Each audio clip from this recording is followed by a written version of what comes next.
ዩክሬን ሩሲያን በጥልቅ መታች። የሩሲያ ነዳጅ ማጣሪያዎችና ትልቅ የጭነት መርከብ በዩክሬን ድንገተኛ ጥቃት ኢላማ ሆኑ። ተረሪና ግንባር ውጊያ ተረጋግቷል። ከባድ ውጊያው መቆሙ ተነግሯል። ግን በቀጣይ ቀናት አዲስ ግጭት ሊነሳ ይችላል የሚል ስጋት አለ። ሞስኮ ውስጥ የቦምብ ፍንዳታ ተፈጥሯል። በጣሊያን ሬስቶራንት 3 ሰዎች ሞተዋል፣ 21 ቆስለዋል። ዩክሬን 27 ሚሳኤሎች ውስጥ አንድ ብቻ ቆመች። የፓትሪዮት ሚሳኤል እጥረት የአየር መከላከያን እያዳከመ ነው ተብሏል። ትራምፕ በኢራን ላይ የታቀደውን ጥቃት ሰረዝኩኝ፣ የሆርሙዝ ወሽመጥ መክፈትና የኒውክሌር ጉዳይ በስምምነት እንዲፈታ ገልጸዋል። ኢራን የአሜሪካን የተኩስ አቁም ሀሳብ ውድቅ አድርጋለች። ምላሻችን ይቀጥላል ሲል ቴሄራን አስጠንቅቋል። ዴቪድ ማልፓስ የብር መዳከም ድህነትን አባብሷል፣ የምንዛሬ ሪፎርሙ የዜጎችን የግዢ አቅም እያዳከመ መሆኑን ገልጸዋል። በጅማ የክፍል አለቃውን የገደለው ተማሪ 15 ዓመት ተፈረደበት። በፔሩ የቱሪስት አውሮፕላን ተከሰከሰ። 13 ሰዎች በሙሉ ህይወታቸውን አጥተዋል። ሰላም የተከበራችሁ የሀበሻ ጎልድ ዜና ዩቲዩብ ቤተሰቦቻችን፣ በዛሬው ስርጭታችን ውስጥ አስደናቂ ክስተቶችን፣ የፖለቲካ፣ የኢኮኖሚ፣ የማህበራዊና ሌሎች ወቅታዊ ጉዳዮችን በዝርዝር ልናቀርብላችሁ ተዘጋጅተናል። እስከ ቪዲዮ መጨረሻ ድረስ ከኛ ጋር አብራችሁ እንድትቆዩ በታላቅ አክብሮት እንጋብዛችኋለን። ከኛ ጋር በመቆየት አንዳችም ጠቃሚ መረጃ እንዳያመልጣችሁ ያድርጉ።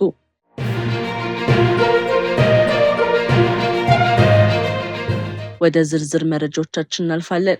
በመከላከያ ሰራዊትና በትግራይ ኃይሎች መካከል ሲካሄድ የነበረው ከባድ ውጊያ መርገቡንና ዛሬ እስካሁኗ ደቂቃ ድረስ ምንም አይነት የተኩስ ድምፅ እንደማይሰማ የታመኑ ምንጮቻችን አስታውቀውናል። እንደ ምንጮቹ ገለጻ ትናንትና ሲካሄድ የነበረው ውጊያ እስከ ቀኑ 10 ሰዓት ድረስ ቀጥሎ የነበረ ቢሆንም በኋላ ላይ ግን የከባድ መሳሪያ ድምፅ በዋናነት ቆሟል። ምሽቱን ሌሎች ውጊያዎች ተቀዛቅዘው ማደራቸውንም መረጃዎች ጠቁመዋል። በአሁኑ ሰዓት ሁለቱ ኃይሎች በየቦታቸው የሚገኙ ሲሆን ቀድሞውንም በሸሬና አካባቢ ምሽግ ላይ የነበሩ የትግራይ ኃይሎች አሁንም እዚያው እንደሚታዩ ከቦታቸው የደረሰን መረጃ አመልክቷል። በውጊያው ከሁለቱም ወገኖች በደረሰው ጉዳት ምክንያት የትግራይ ወታደሮች በሽሬ ሆስፒታልና በአካባቢው የጤና ተቋማት፣ የመከላከያ ሰራዊት አባላት ደግሞ በሁመራ ሆስፒታል ጀምሮ እስከ ጎንደር ሆስፒታል ድረስ ሕክምና እየተደረገላቸው እንደሆነ ተገልጿል። ስለ ሁኔታው በትግራይ በኩል የመቀሌውን አስተዳደር ውጊያ ተከፈተብኝ የሚል መግለጫ ቢያወጣም በፌዴራል መንግስት በኩል እስካሁን ዝምታ መመረጡ ተወስቷል። ሆኖም ግን እንደ ዶክተር አብርሃም በላይ እና የጠቅላይ ሚኒስትሩ አማካሪ አቶ ጌታቸው ረዳ ያሉ የመንግስት ባለስልጣናት እጃቸውን በህወሓት ላይ መቀሰራቸው ተመላክቷል። በትላንትናው ውጊያ ሳቢያ በቀጣይ ቀናት በተለያዩ የትግራይ አዋሳኝ ድንበሮች ውጊያዎች ሊቀሰቀሱ ይችላሉ የሚል ስጋቶችን አይሏል። በተለይም በቆቦና በአፋር አቅጣጫዎች በትግራይ አዋሳኝ መስመሮች ላይ ከፍተኛ ስጋት እንዳለ የሀበሻ ጎልድ ኒውስ ምንጮች ጠቁመዋል። በሌላ ዜናችን ዩክሬን በሌሊት በፈጸመችው ጥቃት የሩሲያ የነዳጅ ማጣሪያዎችንና ማዕቀብ የተጣለበትን የጭነት መርከብ መታለች። የዩክሬን ጦር በሌሊት በሰነዘረው ድንገተኛ ጥቃት በሩሲያ የኃይልና የጦር መሳሪያ አቅርቦት መሰረተ ልማቶች ላይ ከፍተኛ ጉዳት ማድረሱ ተገለጸ።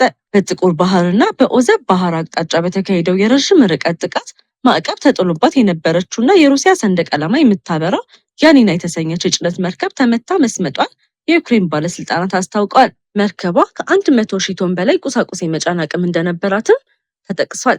በሌላ በኩል የዩክሬን የደህንነት አገልግሎት ልዩ ግብረ ኃይል ከዩክሬን ድንበር በ1600 ኪሎ ሜትር ርቀት ላይ በሚገኘው ግዛት ውስጥ የሚገኙ 3 የነዳጅ ማጣሪያዎችን ኢላማ ያደረገ ጥቃት ፈጽሟል።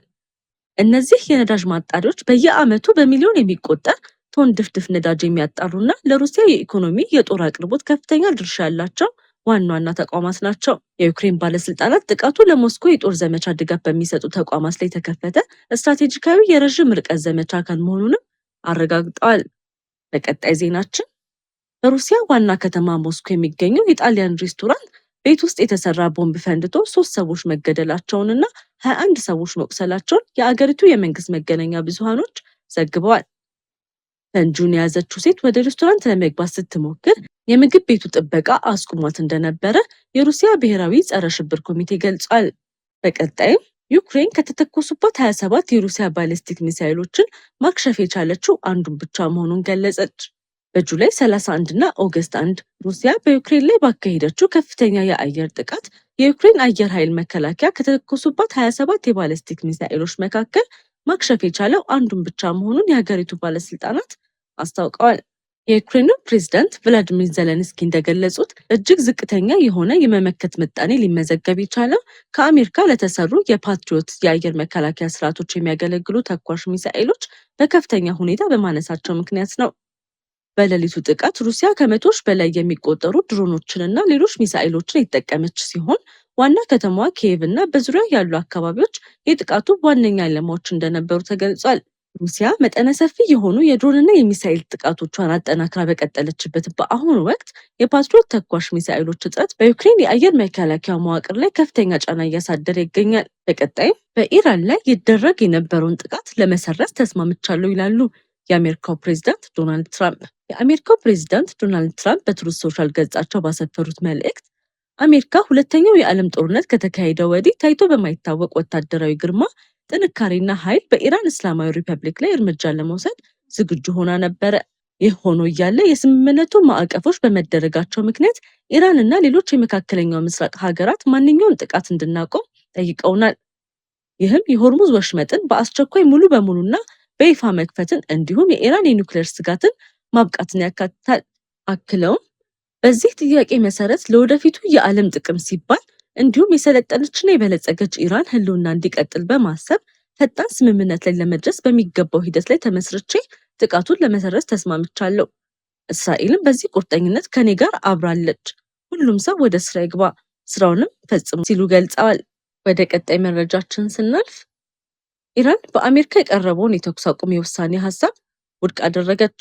ኢራን በዋሽንግተን አስተዳደር አዛዥነት የሚዘጋጀውን የማንኛውም አይነት የተኩስ አቁም ስምምነት በፍጹም እንደማትቀበልና የጀመረችውን ምላሽም አጠናክራ እንደምትቀጥል አስታውቃለች። የኢራን ፓርላማ ከፍተኛ አባል አላዲን ቦርጄዲን እንደገለጹት ቴህራን የአሜሪካ ዘይቤ ተከትላ የተኩስ አቁም ስምምነትን አትቀበልም። አባሉም አክለው ሀገራቸው እንደ ውጊያ ትንኮሳ ለምትመለከተው ማናቸውም ድርጊት ተመጣጣኝ ምላሽ መስጠቷን እንደምትቀጥልም ገልጸዋል። የኢራን መንግስት አቋም እንደሚያሳየው ማንኛውም አይነት የተኩስ አቁም ስምምነት አሜሪካን ወይም አጋሮቿን እንደገና ተደራጅተው ጥቃታቸውን እንዲቀጥሉ እድል የሚሰጥ ጊዜያዊ ረፍት መሆን የለበትም።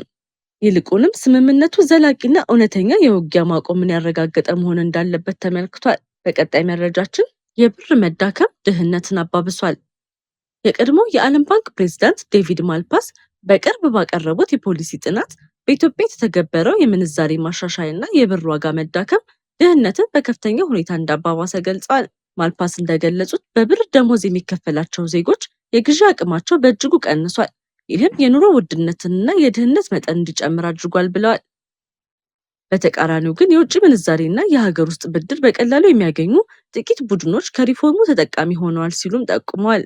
በስታርሊንክ ፊሽንግ መታሰቢያ መድረክ ላይ ባቀረቡት ጥናት ኢትዮጵያ እንደ ዋና ምሳሌ በመጥቀስ ሀገሪቱ ሰፊ የእርሻ መሬት፣ የተፈጥሮ ሀብት፣ የውሃ ሀብት፣ ተስማሚ የአየር ንብረትና በቂ የሰው ኃይል ያላት በመሆኗ ከፍተኛ የእድገት አቅም እንዳላት ገልጸዋል። በተጨማሪም ወርልድ ባንክ በኢትዮጵያ 200 የሚጠጉ ፕሮጀክቶችን በገንዘብ መደገፉንና 43 ፕሮጀክቶች አሁንም በሂደት ላይ እንዳሉ ጠቅሰው የኢትዮጵያ የነፍስ ወከፍ ገቢ አሁንም $1100 አካባቢ በመሆኑ ሀገሪቱ ከዓለም ዝቅተኛ ገቢ ካላቸው ሀገራት መካከል መቆየቷንም ገልጸዋል። በቀጣዩ አሳዛኝ መረጃችን በጅማ ከተማ ሄርማት አንደኛ ደረጃ ትምህርት ቤት የክፍል አለቃውን የገደለው ተማሪ ሙዓዝ በ15 ዓመት እስራት እንዲቀጣ የጅማ ዞን ከፍተኛ ፍርድ ቤት ውሳኔ አስተላለፈ።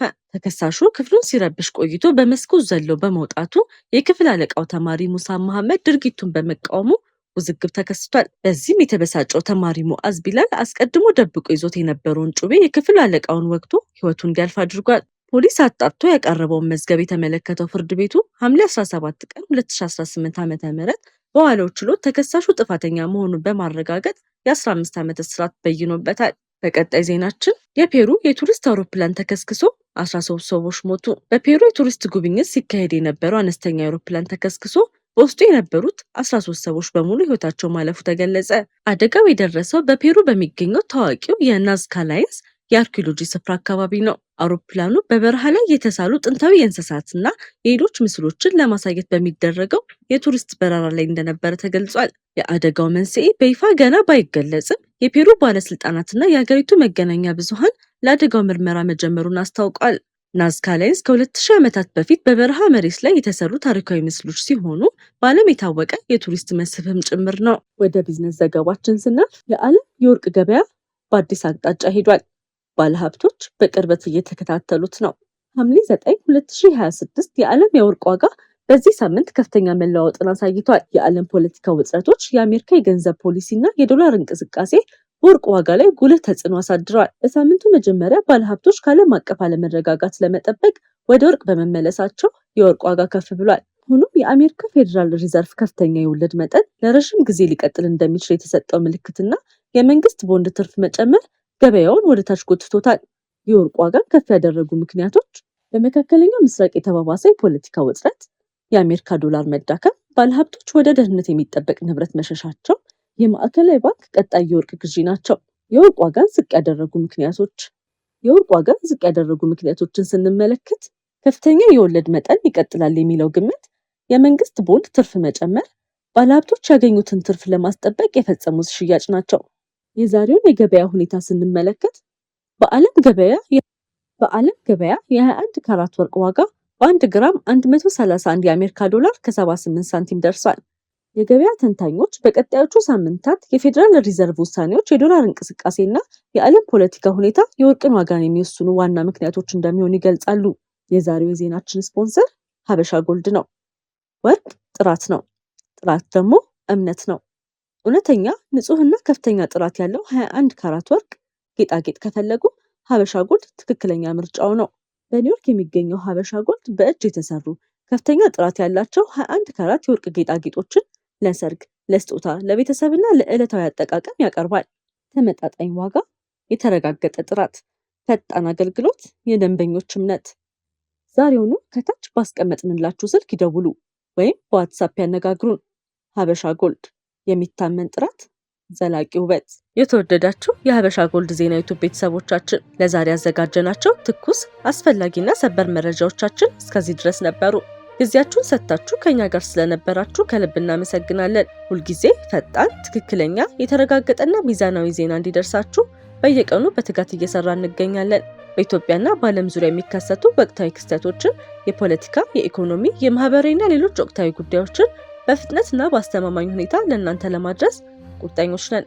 ከኛ ጋር ገና ካልተቀላቀላችሁ የሀበሻ ጎልድ ዜና ዩቲዩብ ቻናልን ሰብስክራይብ በማድረግ ቤተሰባችን ይሁኑ። እንዲሁም የደወል ምልክቱን በመንካት ማንኛውም አዲስ ዜናና ሰበር መረጃ በታተመ ቅጽበት እንዲደርሳችሁ ያድርጉ። ቪዲዮን ላይክ በማድረግ አስተያየታችሁን በመጻፍና ለወዳጆቻችሁ በማጋራት የምታደርጉልን ድጋፍ ለእኛ ትልቅ ብርታት አለው። ስለምትከታተሉንና ስለምትተማመኑብን ከልብ እናመሰግናለን። ሀበሻ ጎልድ ዜና፣ ፈጣን፣ ተአማኒና የተረጋገጠ መረጃ የሚገኝበት አድራሻ። እስከምንገናኝ ድረስ ሰላምና ጤና ከእናንተ ጋር ይሁን።